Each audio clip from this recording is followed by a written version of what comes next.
s'inspirer de la lecture. Alors, tu sais que lire, c'est un exercice finalement super intéressant. Tout le monde adore lire. Moi, personnellement, j'adore lire. Peut-être non, peut-être il y a des personnes qui n'aiment pas lire. Là, tu vois, j'ai une Kindle.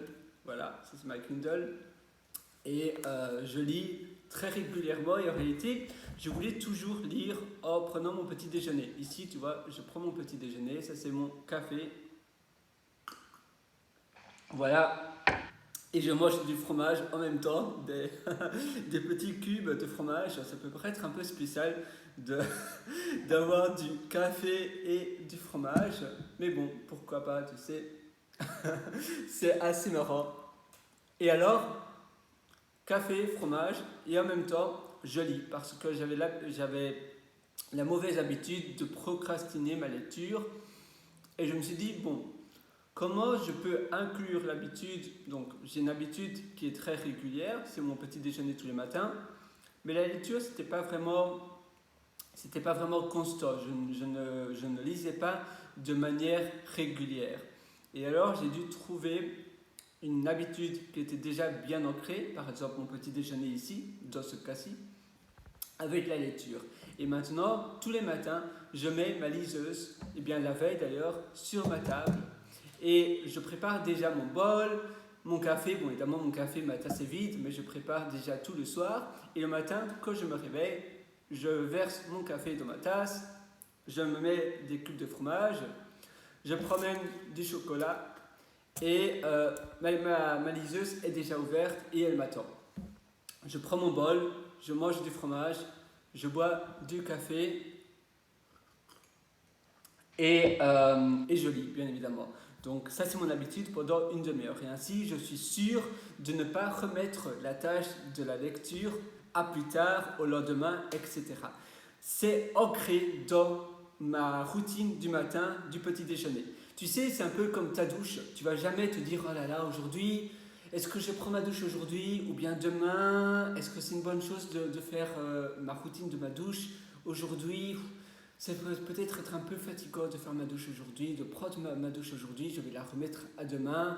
Puis demain, peut-être ma douche, je vais la remettre à après-demain. Eh bien non, ça paraît un peu même très bizarre de procrastiner et de penser si on prend notre douche, si on se lave aujourd'hui, demain ou après-demain. La même chose pour brosser nos dents. On ne se dit pas, oh là là, aujourd'hui, j'ai plus le temps, je ne vais pas me brosser les dents, c'est fini. Non. Et pourtant, brosser nos dents, ça prend quand même facilement 5 minutes. Il faut prendre le tube de dentifrice, mettre sur la brosse à dents, brosser nos dents pendant 3 minutes environ, parfois faire passer le fil dentaire, faire passer la petite brosse. Oui, ça prend même 6-7 minutes et puis après, rincer tout ça, essuyer nos mains, éteindre la lumière de la salle de bain. Voilà, donc ça prend pas mal de temps. Et on ne va jamais remettre cela à plus tard. Et pourtant, pour plein d'autres choses, même une petite tâche qui durerait aussi 5 à 10 minutes, comme une douche, comme se brosser les dents, on va se dire non, j'ai pas le temps, voilà, c'est pas de ma faute, j'ai pas eu le temps. Et en réalité, se dire c'est pas de ma faute, si, c'est toujours de notre faute. On a tous 10 minutes dans nos journées. Se dire c'est pas de notre faute, et bien alors c'est la meilleure solution pour ne jamais rien réaliser parce que on s'auto-approuve que voilà, c'est pour nous sentir bien. On se dit non, c'est pas moi, c'est pas de ma faute, c'est l'extérieur, c'est les choses extérieures. Non, si tu veux passer à l'action, si tu veux agir, si tu veux faire des changements, tu dois te dire c'est de ma faute, qu'est-ce que j'aurais pu faire différemment, ou j'ai utilisé mon temps et je ne voulais pas l'utiliser, peut-être que j'ai fait un détour en marchant quelque part et ce détour aurait pu être évité, peut-être que j'ai été 3 fois au supermarché cette semaine et j'aurais pu seulement y aller une seule fois. Et ainsi, tu peux optimiser tes journées, même si tu es super occupé, que tu n'as pas une seule minute, tu peux toujours un peu optimiser tes journées pour avoir 5 à 10 minutes, pour dégager 5 à 10 minutes dans ta journée pour faire par exemple une petite formation. Tu te dis, ah ben faire une formation d'1 heure, waouh, une formation d'1 heure, si je veux réaliser une formation d'1 heure par semaine, c'est impossible. Je n'aurai jamais 1 heure dans une semaine. Cependant, si tu découpes ta formation en petits modules, d'ailleurs, ça sera encore plus simple de réaliser ta formation parce que ça sera des 5 à 7 petits modules Donc chaque module sera bien défini. Donc ta formation, c'est peut-être sur l'organisation du temps. Et puis un module, c'est sur la règle, peut-être sur la loi de Pareto. Le deuxième module, c'est sur le principe du Pomodoro et comment faire des petits sprints de 20 à 25 minutes. Le troisième module, ça va être sur le dégagement de temps et l'utilisation de temps mort dans les métros, dans les transports communs et autres. Le quatrième module, ça sera sur les listes de tâches. Le cinquième module, ça sera sur les applications de productivité. Donc tu vois, ça sera beaucoup plus simple à organiser ta formation. Mais également, si tu divises en petits modules, ça veut dire tu veux faire une formation d'1 heure, eh bien en 6 jours, ta formation d'1 heure sera faite si tu passes 10 minutes chaque jour. Et à nouveau, on a bien 10 minutes pour prendre notre douche, on a bien 10 minutes pour brosser nos dents, on a tous 10 minutes. En se disant, c'est impossible pour moi de faire une formation d'1 heure, eh bien si c'est possible, tu fais simplement 10 minutes chaque jour, une petite formation, un petit module de 10 minutes, et puis après, c'est un fichier. Tu mets cela sur un espace membre dans les plateformes de formation que tu peux mettre en ligne facilement. Là, tu as Podia, tu as Teachable, tu as même Udemy. Tu uploads chaque vidéo, donc c'est un module.